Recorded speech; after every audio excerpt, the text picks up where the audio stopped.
ولكن الليلة ديربي مانشستر يبدأ من جديد، العاصمة اليونايتية. نعم، هذه الكرة بأولد ترافورد متعة كرة القدم. فماذا سوف يحدث لمباراة القمة؟ علامات استفهام بكل الألوان. فمن سوف يحصد التاريخ ومن سوف يكتب التاريخ؟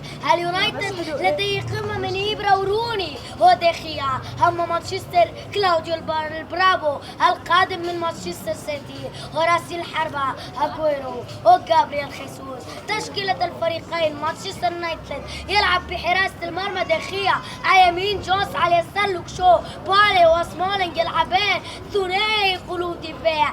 أما اثنين ارتكاز: ويليان وبول بوجبا.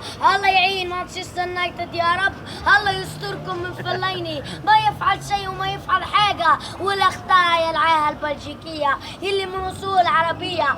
أما الثنائي الأمامي: ماتا، مارسيال ويروني، ورأس الحربة الوحيد إبراهيموفيتش. هي الأرض 2-3-1 المقلدة والمفضلة لجوزيه مورينيو. أما بيب جوارديولا طبعا بال4-2-3-1 كذلك يلعب بحراسة المرمى كلاوديو برافو القادم من فريق برشلونة، على يمين زبلتا، على يسار ليس هناك الا كيتشي، غياب لكورو، ثنائي قلوب الدفاع كومباني يلعب مع اوتاماندي قلبين دفاع. ماذا سوف يحدث؟ اوتاماندي ممكن يفعل شوية أخطاء، ولكن كومباني العاد من إصابة أيضا ممكن يفعل أخطاء أكثر منه، يعني كومباني حتى هو يكون يعني أقوى صحته ويكون كطبيعي ممكن يعمل فضايح للمانشستر سيتي.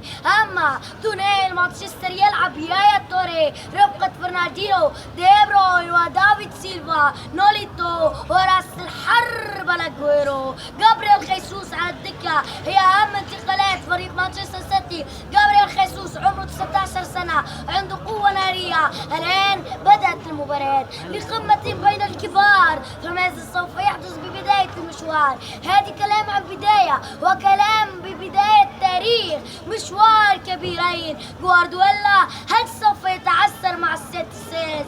أم يونايتد سوف يتعثر ويخرج من قلب الحدث؟ السيتي ممكن أن يطير ويصبح بالقمة والمتصدر، أما اليونايتد فالليلة سوف يغني على ليلى. بدأت المباراة لتبدأ معها الدربي. الآن لك الكلام يا عيسى مشولي، لمتعة بين الكبار، لدربي سوف يكون مثير وكبير وقادر.